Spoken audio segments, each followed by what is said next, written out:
The first wave of American forces takes control of the Somali capital of Mogadishu. It is the first step in restoring order as part of Operation Restore Hope. This is Fox News, Chicago.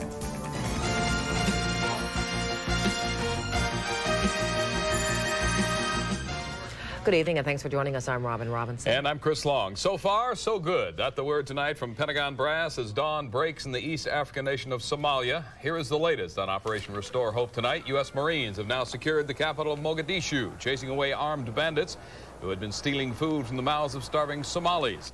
For the first time since the Somali government fell nearly 2 years ago, the U.S. flag flies over the American embassy here. And additional troops are now departing the United States to join that relief operation. The Pentagon says tonight it expects no delay in expanding its relief operations beyond the capital of Mogadishu. And now that the city is under control, officials say 1,700 Marines in Mogadishu are preparing for their next objective, securing Baidoa.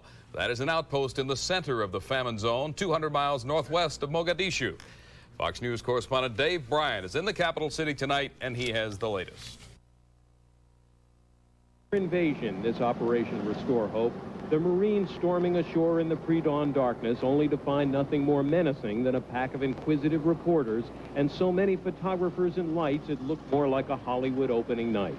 Within an hour, the Marines rolled into and secured Mogadishu Airport without a single shot being fired and briefly detained the only non-reporters on the scene who turned out to be airport employees. As the Marines took over the airport control tower with warships visible floating offshore in the Indian Ocean, U.S. Special Envoy, retired Ambassador Robert Oakley, was so pleased with the operation he was hoping to speed up the timetable for delivery of humanitarian aid. But I would imagine that within a week you'll see relief supplies rolling by truck into the interior undisturbed, and that's what will help everybody. The Marines' first day in Somalia not only got off to a trouble-free military start, but also appeared to be a public relations success. Machine gunner Bradley Lewis from Camp Pendleton, California, says the Marines were greeted with thanks from local residents. Thank you for being here, American, thumbs up. Lance Corporal Larry Abeda from Redondo Beach, California, believes the U.S. presence here is the right thing to do. We got to do something about it. Somebody's got to do something about it, just like the L.A. riots. People are destroying their homes and their neighborhoods. Well, the same thing's happening here, but it's just been happening for a long time. It's a good thing that we came in. Before nightfall, the 1st Marine contingents moved through the streets of the city, creating huge traffic jams in the central market, but the vehicles no longer carried teenagers with semi-automatic weapons to guard them. As the American flag was raised over the embassy building tonight, it seemed to symbolize that the first day was by all accounts a smashing success. In Mogadishu, I'm Dave Bryan, Fox News. And the Air Force also checking in. They have now installed runway lights for round-the-clock cargo and troop transport flights, which are expected to start any day now. And more Marines will join those troops soon. The second wave expected to hit the Somali shore tomorrow night. They are coming from California's Camp Pendleton. 320 Marines there kissed their loved ones goodbye today and traveled by bus to March Air Force Base. There they boarded a 22-hour flight to Mogadishu. Meanwhile, at Fort Drum in New York, 10,000 light infantry personnel are still getting ready to ship out in a few days. Their mission, to secure Baidoa Airport and stabilize conditions in that warring Somali town. The troops may be in Somalia for a while. Earlier today, Defense Secretary Dick Cheney confirmed that there was no chance of having all U.S. forces back home by Inauguration Day, which is January 20th. The violence, the starvation has forced thousands of Somalians to flee for their lives, of course. Most end up in refugee camps, but a chosen few have made it to what they see as America's golden shores, including a family of 24 that's learning the city with big shoulders also has a big heart. Haji Hussein Hassan escaped from Somalia earlier this year with his wife Fatima and 22 of their children, leaving behind murderous gangs and famine that was just as deadly. The family spent 7 months in a Kenyan refugee camp where Hassan made contact with a refugee service sponsored by the Lutheran Church. 3 Chicago churches got together and raised $30,000 to fly Hassan and his family to Chicago with little more than the clothes on their backs. Now Haji's family lives in 3 small apartments on the northwest side and has a lot more than what they had when they got here. And the word went out, and people just brought beds and blankets and towels and clothes and boots, and televisions and telephones, and they furnished the apartment. Reverend Swanson's Resurrection Lutheran Church spearheaded the effort that brought the Hassans to Chicago. The church is also helping the family learn English so they won't have to depend on others. One of the most important things is jobs. They need jobs. They're eager for jobs. Hassan still has a bullet in his back, the work of a lawless gang, one of many in his homeland. He also has other relatives left in Somalia, so he has been following the relief efforts closely, especially in his hometown of Mogadishu. Now my country is going okay because the Marine, United States of America sent the Marine to Mogadishu. So it seems to me is good, although I am worried what has happened before. Hassan's family is also faced with culture shock. While they're Muslim, donated clothes and furnishings have been along traditional Christian lives. But we understand an Islamic Family Service group out of Gary helped bridge that gap today. And church officials also tell us doctors at Lutheran General are volunteering to remove the bullet from Mr. Hassan's back. Okay, good. Thank you, Al. That's the latest on Somalia. Now to our weather. Tonight, the first real snowstorm of this season is bringing freezing rain, several inches of snow to the Chicago area. And the morning rush tomorrow could be kind of messy. Our Lilia Chacon braving the elements, traveling to the northwest suburbs tonight. Lilia, how are things out there? Well, we are live at the Illinois Department of Transportation Snow Command here in Schaumburg. I'm happy to report that we are inside. And in this room, there are about half a dozen men and women manning phones, manning the radios, staying on top of road conditions, accidents, spinouts, and most importantly, the 300 snowplows and salt trucks that are trying to stay ahead of this storm. Also above them, you can see these video monitors. Now, these are maps of the area's roadways, and green means free-flowing traffic. As you can see, there are only a few blinking red areas that denote congestion or blockages. That is what it looks like from the inside. We also have a camera outside parked near the Shed Aquarium, giving us an idea of, yes, indeed, it really is coming down. We have a report of about 2 inches on the ground already at the lakefront. We can probably expect 6 inches by morning. We also had cameras rolling earlier this afternoon when the storm gave us the first indication that it was going to mean business. The first real snowstorm of the season moved into Chicago just in time for rush hour. Despite the flurries, there were few complications for commuters. It's reporting a one-car spin-out southbound Edens at Peterson on the right shoulder, facing the wrong direction. He's trying to re-enter traffic. Snow Command says rush hour traffic was heavy on the Edens and the Stevenson expressways, with a few fender benders and spin-outs adding to the confusion. But with 400 people and 300 trucks on around-the-clock snow duty, IDOT officials are confident they can keep up with the snowfall and deliver a fairly routine morning rush hour. And Mark Jenkins with IDOT is here to give us an idea of what is it going to be like for commuters at rush hour tomorrow morning. Well, commuters should probably allow themselves a little extra time tomorrow. We should be able to stay ahead of the storm for its duration, but they should still allow some extra time for tomorrow. Any particular roadways that you see problems coming up? Not particularly. We are handling it pretty well. How? We're just trying to stay ahead. We've got as you say, we've got 300 pieces of equipment out.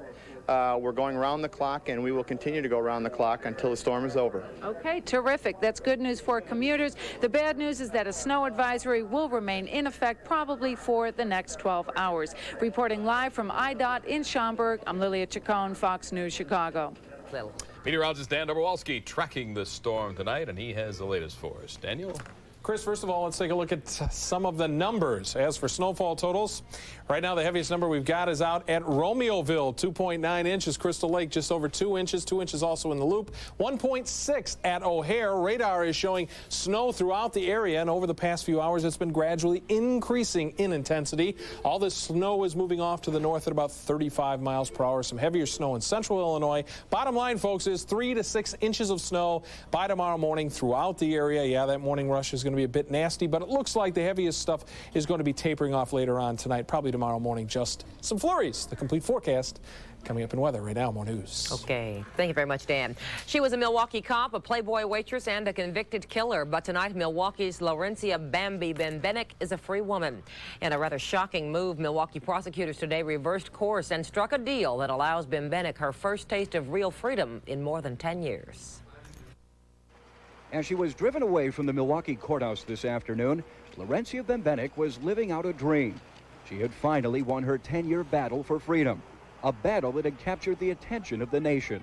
It's wonderful news, and it's especially wonderful news for Lori and for her mom and dad. I mean, they've waited for a long time for this moment, and now that it's finally here, it's, you know, it's kind of unbelievable. It's like you think it's going to happen, and it finally happens, and you're sort of numb. It's wonderful. In 1982, Bembenek, a former Milwaukee police officer and part-time Playboy waitress, was convicted of first-degree murder for killing her husband's ex-wife. Even the judge said it was the most circumstantial case he'd ever seen. Bembenek continued to fight her conviction behind bars, and thousands of Milwaukee supporters took up the cause, putting an enormous amount of pressure on prosecutors to reopen the case. When it became clear her conviction would not be overturned, Bembenek escaped with the help of her fiancé. They were eventually caught in Canada, but the publicity raised by their escape drew new attention to the case. And today, Bembenek walked into a Milwaukee courtroom to hear prosecutors admit they couldn't keep her behind bars. A retrial of a case many, many years later is a very difficult task. So the two sides struck a deal that allowed her to walk free on time already served. What is your plea to the amended charge? No contest. Tonight, it's believed Bembenek is here in Chicago for a reunion with her parents. And while she didn't talk to reporters as she left the courthouse today, her attorney told us Bembenek still cannot believe that she's free. Subdued. Still can't believe it's true. I think it'll take a while for her to let it sink in, but happy. Happy that the long battle is over. Florencia Bembenek has finally won her freedom. Dane Placco, Fox News, Chicago. Bembenek pleaded no contest to a reduced charge of second-degree murder. Tomorrow, she and her parents will speak to the media at a news conference here in Chicago. Hope you had a good Wednesday. When we come back, a suburban physician convicted of an unspeakable act makes his bid for freedom. And tonight, a judge rules whether or not Dr. Lee Robbins should be allowed to walk free. Scott Smith will have the story. Also, a suburban priest goes on trial on charges of molesting a young girl. Today, the girl herself takes the stand. And after months of rumors, the royal rift is finally confirmed with a surprising announcement about the future of Chuck and Di's marriage. We'll have that story. Hi, I'm Bruce Wolf. Jim Harbaugh says he'll give away his check until the Bears win a game. Details in sports.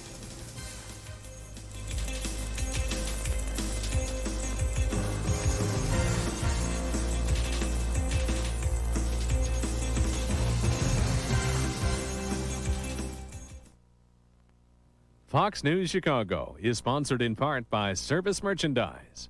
Heather desperately wants some new exercise equipment. Well, that's what boyfriends are for. Boyfriends and service merchandise. Get the WeederFlex CXT Home Gym. 220 pounds of muscle-building resistance. Just $128.84.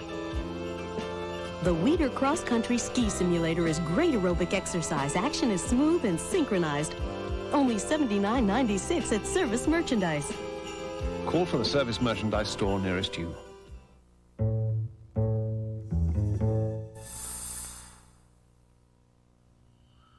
From now on, your Citibank Visa will have a few very distinctive features. Features nobody else's credit card will have. Your own. It's hard to picture any card more secure. Introducing the Citibank Photo Card. For your photo card, come into a selected branch or call 1-800-CITIBANK.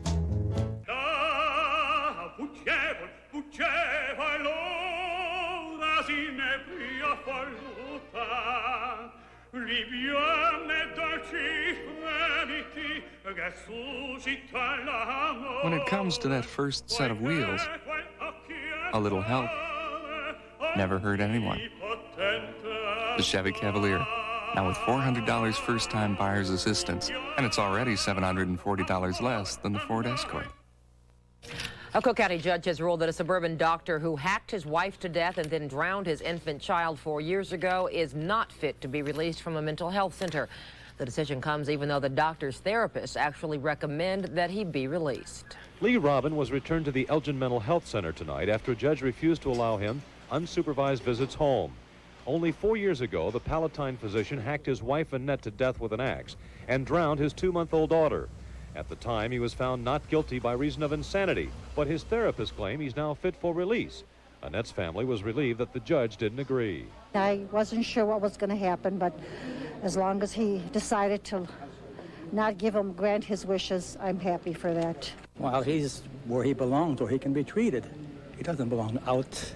This doesn't help the fact that I miss her very much. But at least he won't be out.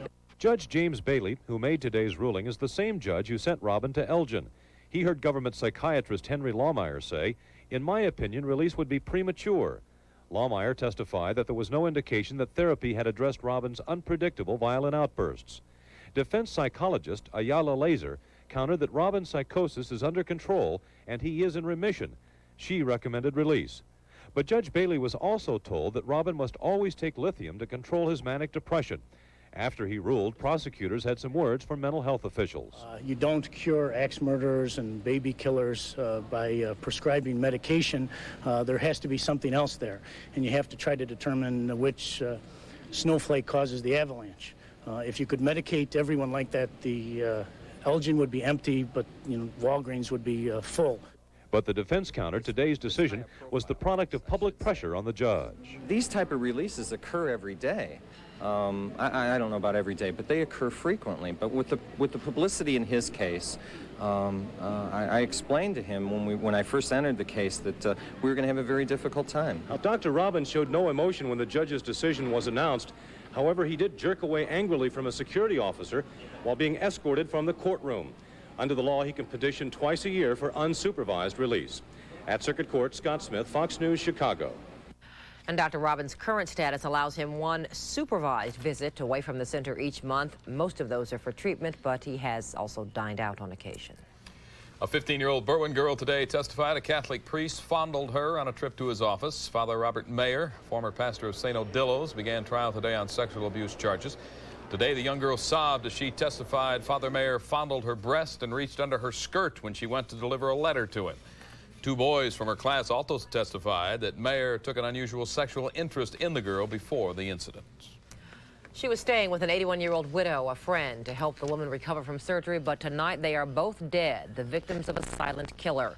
Carbon monoxide fumes apparently took the lives of 81-year-old Florence Mills and 66-year-old Shirley Supp this afternoon in Melrose Park. One neighbor says Supp was living with Mills while the elderly widow recovered from surgery. There is speculation tonight that Supp was committing suicide by leaving her car running in the garage and inadvertently took the life of the other woman as well. Investigators believe an overheated hot plate sparked a fire in a Southside apartment building that killed a 2-year-old boy this morning. The blaze ripped through this third-floor apartment late this afternoon where a mother and her two small boys lived. The woman, 27-year-old Jacqueline West, and her 3-year-old son Andre managed to escape the fire unharmed, but the fire took the life of her youngest child, a 2-year-old boy. Tears welled up in Mayor Richard Daley's eyes today as he remembered a lifelong friend and one of our city's leading ladies. Mayor Daley's director of special events, Kathy Osterman, died last night after a 4-year battle with ovarian cancer.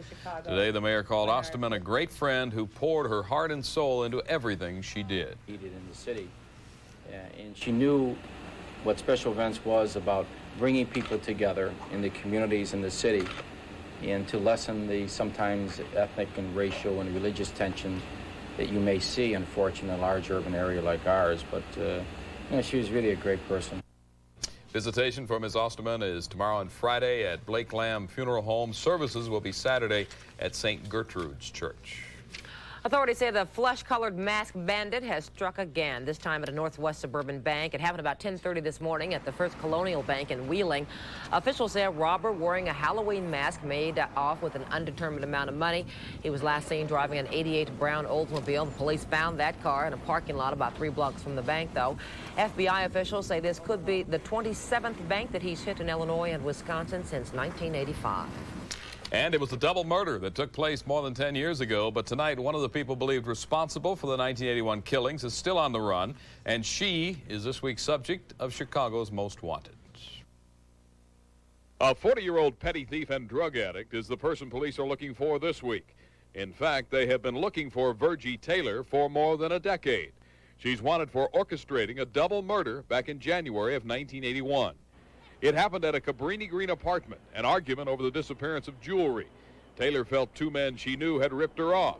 She enlisted the help of her 16-year-old son and her sister to try to get the jewelry back. As the argument became heated over the jewelry, Virgie Taylor just screamed out, "Kill them all."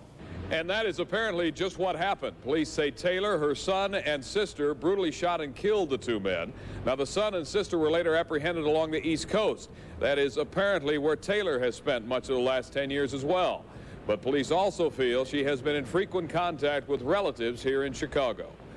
Virgie Taylor is a small woman, 4 feet 9 inches tall, weighing about 123 pounds, brown eyes, black hair, probably worn in a short page boy cut.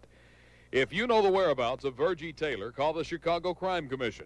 Area code 312-372-0101. Operators are standing by. All calls will be kept strictly confidential. And viewer tips have led to the capture of Chicago's Most Wanted's 20th suspect tonight. Charles A. Davis, wanted for shooting a man in September and attempting to murder his wife, is back behind bars tonight. Davis had been using the name Charles Kool-Aid Ferguson as a street drug dealer. 25th District Police arrested Davis last night after they were alerted by a Fox News viewer. Good work. When we come back, the latest headlines from across the world tonight. The death toll growing after a devastating avalanche in Bolivia. And the royal romance of the decade is officially on the rocks. And this woman went back to court trying to get possession of her boyfriend's sperm. We'll tell you what the judge says as Fox News Chicago continues.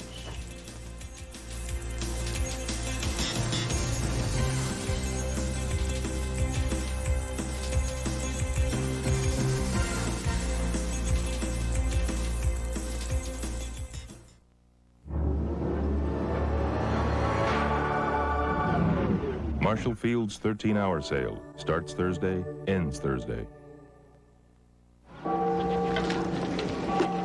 This is beautiful. How much? Pulsar? Pulsar? Pulsar por este. I think he wants your watch. But honey, you gave me this watch. Money. How much money? Pulsar también? Sí, Pulsar. Pulsar por esta. What, is he kidding? No. Some things in life are worth far more than they cost. No thank you.